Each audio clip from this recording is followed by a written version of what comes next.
The power of you. Good afternoon. Good afternoon. Good afternoon. The power of you.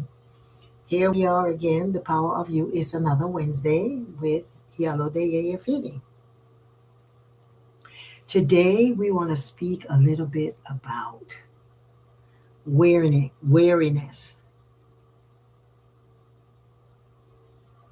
Weariness means to lose your sense of pleasure and you don't feel the enjoyment of your life.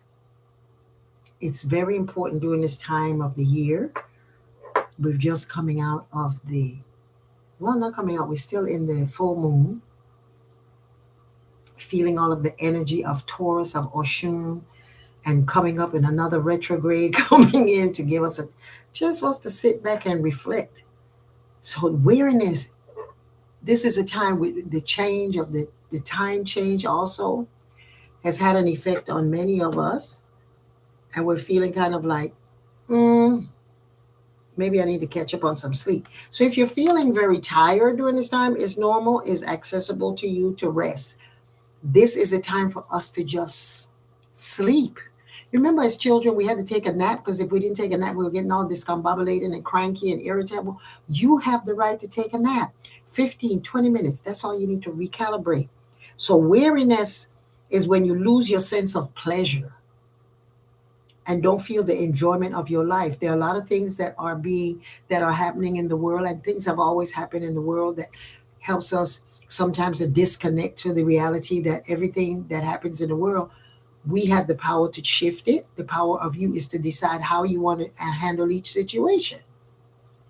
We have here in America, we have there's a challenge right now when Congress cannot decide what is going to happen. And so people are being held emotionally hostage during this time because of what happens when we are in a position where there are others making decisions that affect our lives, good or bad. I'm not here to say whatever is happening is good or bad. It is just what it is. It's part of the evolution of life. Is that sometimes they're good, sometimes they're not, sometimes, and this is our opportunity for us to decide what is good for me so that I will set the energy and send the energy from my heart for love, for understanding, for using the energy not to fight, but to uncover and discover some of the ways that you can shift your life. This is a season for everything in our life is changing right now. Numerologically, astrologically, everything is in a transition. We're ending up this year and we're ending it. Every year we go through that. We'll be changing one direction and the next. So now we're moving into a number 1 year, a new opportunity. So this is like when you're graduating from high school and all of the things that you've learned, all of the skills, math, reading, geography, sociology, everything is going to be asked on your finals. And you can decide if you're going to not go and finish it or if you are. And if you want to go on to some other kind of training, you still have to have something that says you have completed the requirements. So this is the year that's everything is asked, have you finished the requirements necessary for you to graduate into the number 1 year? Are you clear as to what it is that you're planning to do? How are you changing shifts when you go off to your new career or the new school or the new way of living? Some people go right into marriage. Some people go into parenthood. Some people go off to school. Some people go on to training. But you're moving somewhere. So this is a time to know that everything is shifting. And politically, the number year, the energy that is governing now universally is one that everything is going to change. We look back 60 years ago. We look back 278 years ago, I think it was, that everything had to be changing. It was the time of the French Revolution. So everything is changing. So this is an opportunity for us to say, well, I got to be flexible and change. But the first thing is I cannot be so weary that I am letting the enemy into my life. And what is the enemy? The enemy is fear, disappointment, anger, exhaustion, restlessness. That's the enemy. That's the thing that comes in and takes away your peace. It's not people that's plotting against you and that that's just the mechanics of it. But who the enemy is when you're afraid, when you're disappointed, when you set intentions for something and it doesn't come through like that. Anger. Anger is just that you don't have a way of understanding what's going on. Exhaustion is just weary, just tired of doing the same thing over and over. So this today we want to speak a little on weariness so that you don't lose your sense of pleasure, so that you don't feel that your life is not worth enjoying. Sometimes we get tired of struggling, doing things you've done in the past and it has worked and you continuously do it and somehow it's not having the same effect. You get weary, you get tired, you want to give up. You don't have the struggle, you don't have that last oomph of struggle for you within you. When you're at the point of giving up, your enemies will come in against you. And as we said, your enemies are fear, disappointment, anger, exhaustion, resentment, restlessness. During the winter, our meridians shift because of lack of direct sunlight, the cold, the rhythm of the earth. We're going into the change of the season, the holiday season, which is the winter solstice, where everything is now going to be flipped to the other side of awareness. This is a time that we as human beings shift, just like the cats and the dogs. They put on their winter coating because they know it's going to require them to shift. The birds, the chickens, they all shift from what it was easy for them to connect to sunlight.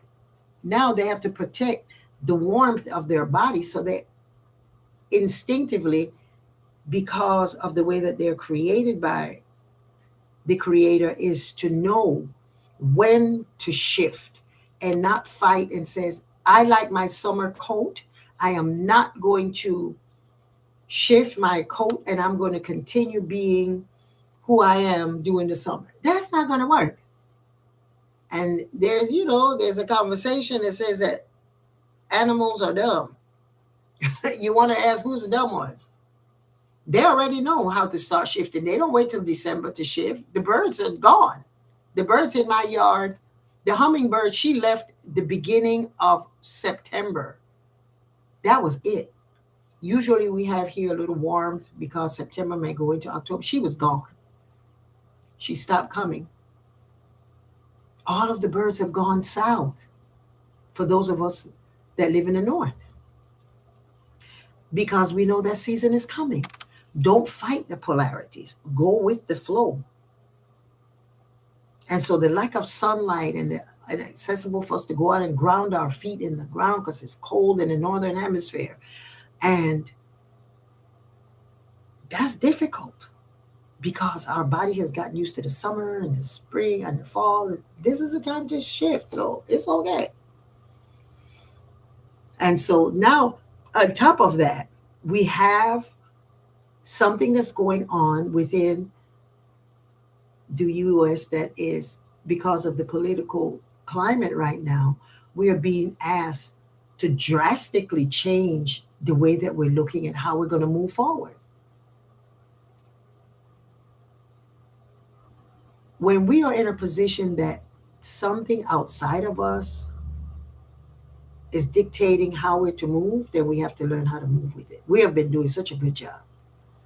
But today is just about today also is not getting weary or lose your sense of pleasure and don't feel enjoyment of your life. Find the enjoyment. This is a time for us to go back and to recalibrate. How is it that our ancestors did? How did our ancestors survive? And I'm talking about ancestors since the beginning of time. How did we survive? Because life is always about wars and moving forward and grabbing lands and securing where is it, the new things that we want, are overcoming obstacles, whether we're moving into a new location because of the weather changing. Our ancestors always had that as well. Some cultures are nomadic and they move from where it is that food is available. And so have to shift. And in moving there, they may find another opposing tribe that wants it, and then there's a war. Then you have also the war with animals to just survive. If you're in a place where there are animals that may kill you because they have to shift where they're going, then you have that war going on within the species. But it's always about evolution is moving and moving. And so during this time that we're moving,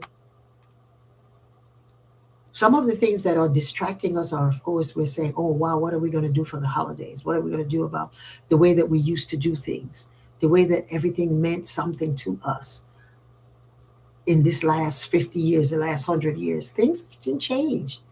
This is a time for those that are unfortunately are not in a position that did not save and were not ready or equipped to move to another level where your food source is being dictated by someone else. This is a time to get a crock pot. This is a time to get a crock pot, get a pack of beans. You have your protein in there. You grab some spinach. If you have not learned how to forage, that means that you can't go out and get the right type of mushrooms or the right type of herbs that you can cook in the winter. You can get a cabbage, that's your greenery, and make some slaw. Cut that up, put a little vinegar on it, or some lemons or limes, some salt, some pepper. Mix that up. Put a little seasoning in there, some garlic, and that's a salad. Or you can take the same pot of beans that you cook in the crock pot, cut up the cabbage, because cabbage goes a long way, and you put that in there and make a nice little stew. Put a little cornbread on the side with that, and that's a meal. Wherever you are, there are herbs that you can find. There's an app that I use to find out what herbs are nutritious or what are dangerous. And you can find out things that you can make tea out of. You can make, in the Northern Hemisphere, there's pine trees everywhere. You can make pine tea. It's very, very good for the lungs. It's very good for the immune system. Make some tea with pine needles. You get the pine needles not on the ground, the ones off of the tree. You can pick those. Make yourself some tea. You got a pot of beans that's going all day. That's how I did with my children when we lived in an African village. Winters were cold and money was slow because we depend on tourism to survive. And that's how I made it. I always made a big pot of stew, a pot of beans. And at the time I was eating meat, so I would just throw in some turkey wings in it or turkey necks or something like that to give it a flavor. But you could just do that with onions, some tomatoes, and make yourself a big pot of beans rather than feeling, oh my God, if I don't get my stack, no, feed ourselves intelligently. Yes, and for breakfast, we can do the same thing. It's not a law that says you have to have cereal for breakfast. You can make cornmeal porridge. Get a big bag of cornmeal and a bottle of almond milk or oat milk and cook that down with some sugar and a little cinnamon. And that's your breakfast. Yes. So this is a time I'm not making small of people who are experiencing hunger because we have been made to believe that the powers that be will always supply. This is a time for us to be like the birds. Put on your winter coat. And shift. So when you're at the point of giving up and you're letting fear and anger and disappointment become the coat that you're wearing, you got to flake that off. Ship that off. So during this time, to add to all of this is the holiday season. The holiday season meaning that you're heading towards the winter solstice, Kwanzaa, Hanukkah, all of the things that celebrate the new season, the ending of the winter, and bringing in the looking and the hope for spring. And so we're thinking of that. And also in the US is Thanksgiving time, which everyone knows I don't celebrate Thanksgiving to me, and I'm not here to be an anti-Thanksgiving. From my children were little, we believe that this is a time for us to think about the Native American tragedy.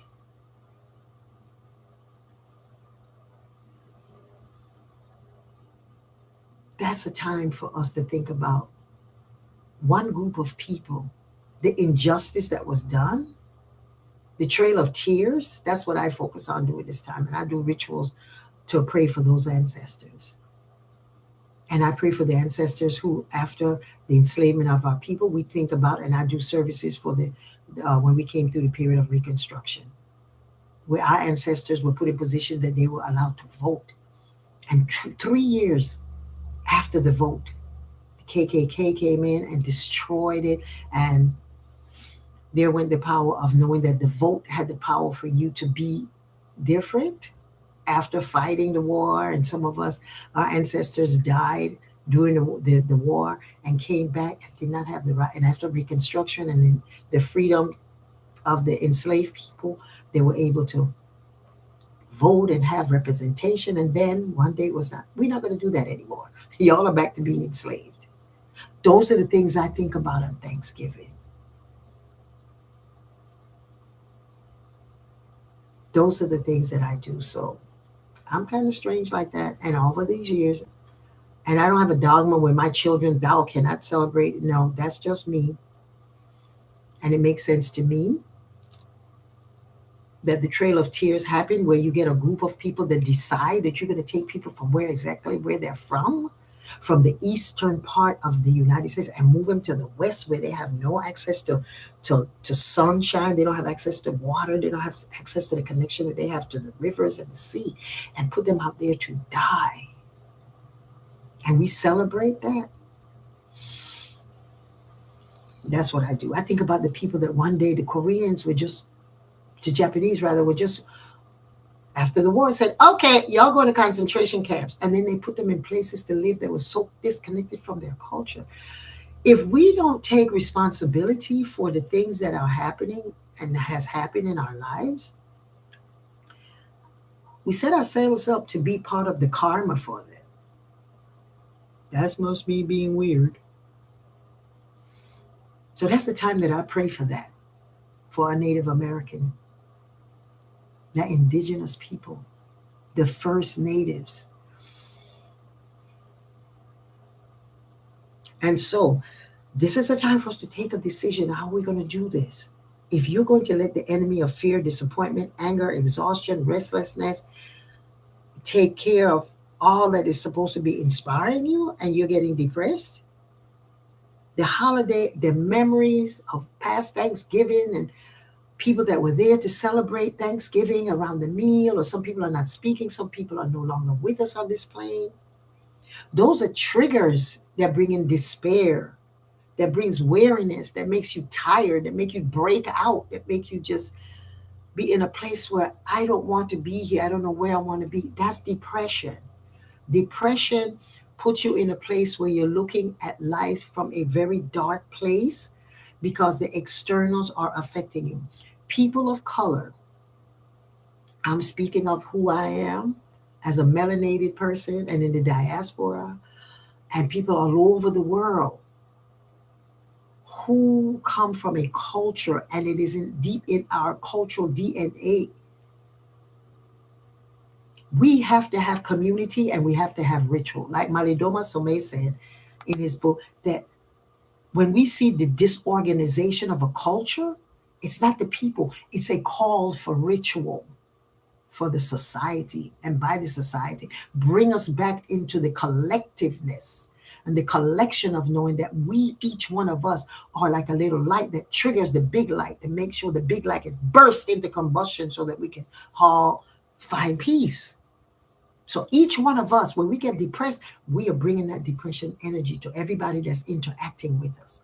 When we bring happiness, when we bring joy, when we bring the lack of weariness, when we don't lose our sense of pleasure, then everybody else gets to it. And so, for those of you who followed me on the full moon, this is a time for us to dance, to celebrate, to love yourself, because the full moon was in Taurus. Taurus is, let me get back a little bit. In the classes that we teach in IIASK, or the students of Yeyefini, and that have been my students as godchildren or students or whatever you want to call yourselves, people who have been initiated by me, are trained to understand that when you hear a planet or a sign, it's not some Western understanding, baby. Look at me calling y'all baby. I'm going street now. We teach the connection that every planet, that every sign has a connection to a planet, and that planet is connected to an orisha, and that orisha is connected to a place that we call the ashe, that is connected to your organs. So the liver is connected to Ogun, which is anger. The spleen is connected to Oya. So our students learn this in the classes that we teach. And I've taught this over the years. Some people stay and get all of the class. Some people move on, and that's fine. But if you get that foundation, that every Yawo, when they come out of their 3 months, have to, by the time they're out of the 3 months, have an astrological chart. Have to know how is it that their ita, or the reading on their life, collaborates, and it goes into seeing that the same thing that is said in an astrological chart, 9 out of 10 times is the same thing that's said to you in your ita. So when you know astrology, you understand that it's not just about what's your sign. It's about how are you calibrating when there's certain forces of nature, orisha, planets affect you, and how you can use those times to recalibrate or to readjust or to sit and just enjoy it. So when you see me putting on the full moon and those things, it's not that I don't have anything else to do. I live by those things, and they have worked for me, and I share them with y'all, and many of you share, and many of you do it, and some don't, and it's fine. I'm not here to say that what I do is right and is the only way, but make the connection. Make the connection. Every Orisha has an aspect of every planet that we have in the solar system. Venus, right? That is Oshun. And what planets are led by that? When you look at astrology, you have Taurus. That is Oshun in one of her aspects. So we're looking at the things that are happening for us outside are happening within us. And so we have the opportunity to grab those powers and use them, calibrate with them, use the herbs that that have an affinity to that Orisha, use the colors of that Orisha. Everything is, this thing that we call in AI that's supposed to be all of this, our ancestors do that. And the source of our AI is divination. Can you imagine our ancestors were so wise that they could figure out when you are using the process of yes and no, possibility and probability of fail and success? We have 256 ways of finding out the answer to one question. And our ancestors were so, they didn't need paper, baby. They took sand. They took sand and says 2, 1, 2, 2. You know what that Odu is, and you know what it is that the frequency is going to go into the universe, and this thing y'all call it AI. Baby, our ancestors been using this calibration for thousands of years. Thousands of years. This is not about reading a card and telling you that some angel. This is about using your connection to your spirit, to your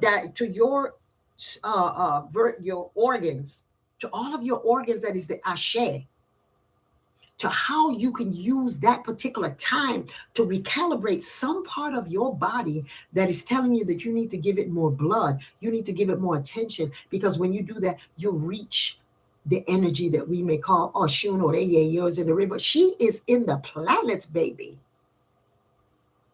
She's in the planets, and it affects all of us.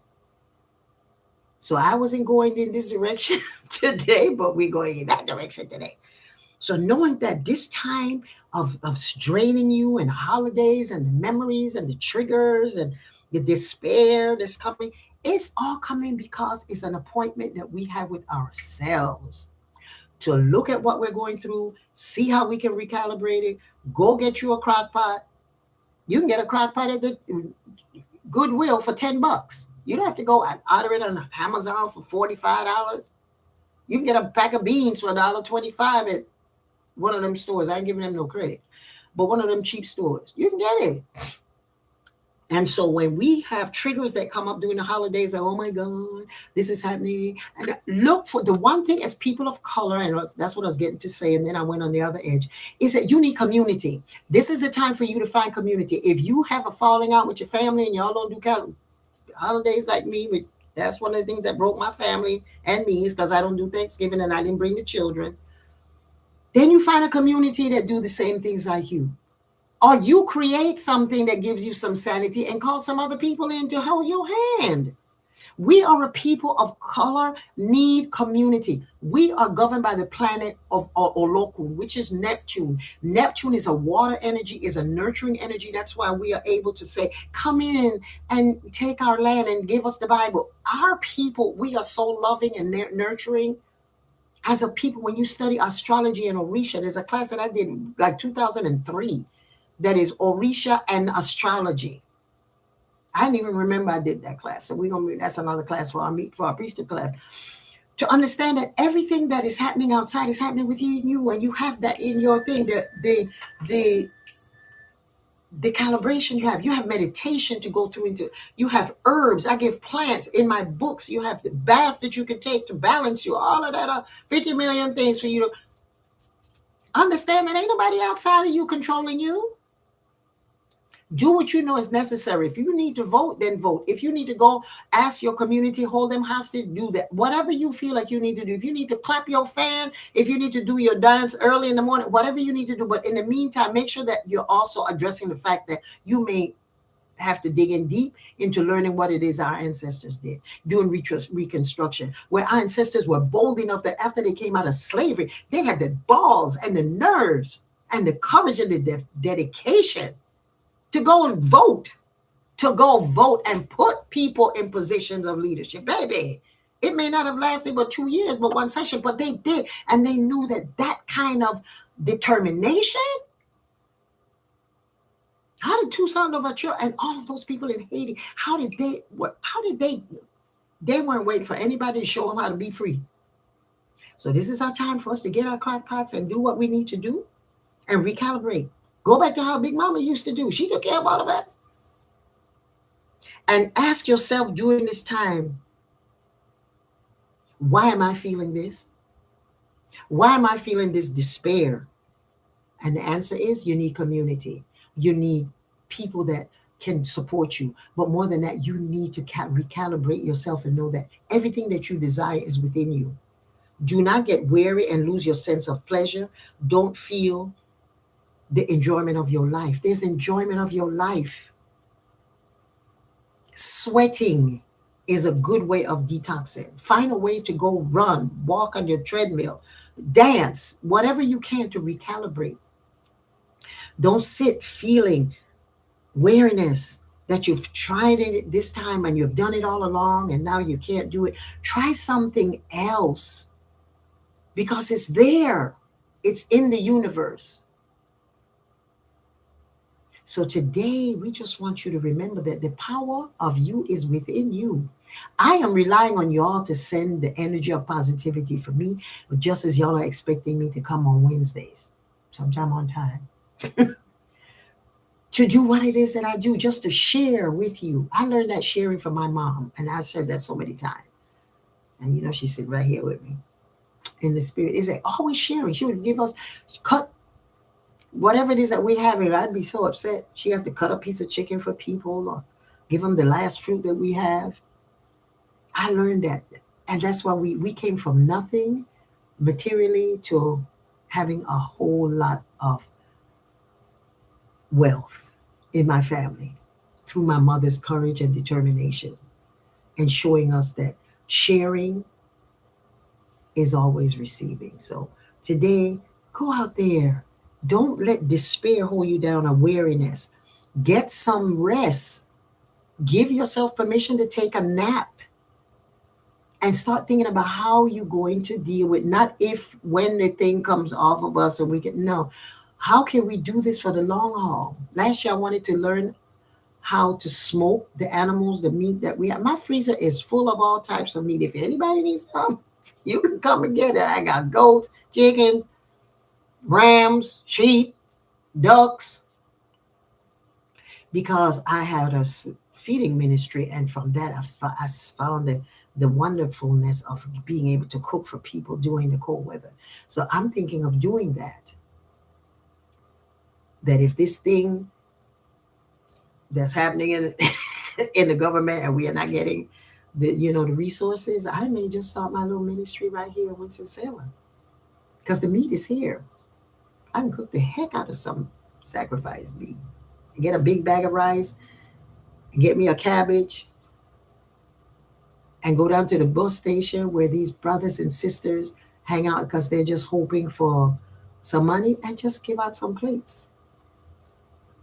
That's a way of finding joy in my life, and I'd be out there dancing with them. Yes. So make this the day that we are not going to be weary of trying to do things the same way, and oh, somebody else is in charge of where I'm going. Baby, get yourself a crock pot. I will make you get a crock pot. I will help you get a crock pot. Yes. So y'all have a wonderful day, and go out there and enjoy this full moon energy of Oshun and Saint Taurus. The new moon was in Libra. Libra is the sign. I was talking to a friend of mine. Libra is an air sign. Now this is like dreamland. Oh yeah, baby, everything is nice. The new moon said, what are the things that's making you illusionary? When we had 2 weeks ago in the new moon, how was it that we were under the illusion that everything is going to be okay? So I didn't have to do it. For those who set intention that I'm come through this year, because I'm heading to the new year, I'm going to set an intention. The full moon, things have opened up for you. I'm doing a book signing. I'm doing a whole lot of stuff. I have a new class coming up, 4 weeks of classes on my the Living Shrine, the workbook. That's coming up. I put all of those intentions 2 weeks ago. I went into the restaurant. I went to a jazz club the other night, and I ran into a lady that I've been wanting to meet, the head of the library system here in Winston-Salem. Bam! She's telling me about this book fair that they have in March, and local artists or local authors are able to go. I set that intention 2 weeks ago. So look at the intentions you set, or look where you were. And now on this side, reap the rewards. Make those connections. Make those connections, because Libra is a very dreamy sign, but Taurus, that's the bull. He wakes up every morning and have one intention. I'm going to eat every blade of grass out here without attacking anybody. I'm a bull. I'm stubborn. I'm convicted. If I got to go down and eat in the roots, and that's where we are. We're Taurus. This is a time that Oshun is saying, go after what you know. Love yourself enough to know that nothing is going to get you away from the grass that you need to eat. Nobody's going to do it. So go on my platform, go on my website, get yourself some Oshun scrub and lotion. Some of you, I was late in shipping because I was too busy partying in Puerto Rico. I'm sending it out tomorrow. But those of you, Oshun scrub, Oshun lotion is there to help you to calibrate and feel the energy of Taurus, of Oshun saying, come on in, baby. Yes, and get what is yours. So ask yourself, why am I feeling like this? You're feeling like this because you're allowing the enemy, which is, I don't believe the enemy is people, is what we allow, is fear, disappointment, anger, exhaustion, restlessness, and resentment to bombard us in our heads. So this is a time now. November is calibrating to let you know December is coming. Sign up for your New Year readings. Go to yeyefini.com. Make your appointments. I just came back from Florida from getting my end of the year rituals with my Babalawo. That's what I do every year. Alex knows I'm going to be there to get my end of my spiritual exfoliation of all the things that somehow I didn't do, should have done, could have win. Because being human, this is a time for you to get either an end of the year reading to know what it is that you may have been told during the year, or that spirit expected you to do and you didn't for whatever reason, because we're human. Or you can just go ahead and sign up for the New Year readings. Sign up early so that you won't be ended up doing your reading with me in March or April, because there are no openings. So you want to go right there. And why are these people calling me? I should. Bye-bye. And so you want to go there and sign up for your New Year reading or end of the year reading, and then do and go back and look at all of the past readings that you've had, or spiritual things, the workshops that you've been, not necessarily only with me, that told you, that said to you, these are the things that you could do to help yourself this year. Go back and look at it. Get those rituals done. It's like, when you're looking in the funnel, the big part was where you got and the ending of it is just trickle. It's just like I was speaking to someone earlier, and I said the end of the year is like, when you get the toothpaste, and I know all of us have the toothpaste where it's at the end, and you want to squeeze it out because you don't have any more, and you take the spoon and you bite the end of it, you take some kind of thing and squeeze it out. That's what's happening. The year is bringing us to the end of it. So squeeze out all of the things that you need, that the universe is squeezing for you to get rid of, to stop doing, so that when New Year comes in, you can start with a new thing of toothpaste and bring beautiful teeth. Okay, well, y'all have a beautiful day. I went over, and it's all love. It's all love. So go to yeyefini.com to sign up, and the classes and everything will be ready by next year. This is the time that we're getting all of our people together. So have a blessed day. Have a blessed day. Have a blessed day. And know, y'all, I love you. Where the world is Yeyefini doing what she does, encouraging people to empower the people, to empower themselves, and use this empowerment to change the world. That's all I want to do. I want to be a change maker. Yes, a revolutionary, drastic, spiritual and cultural evolution as revolution. Y'all have a blessed day. Or double.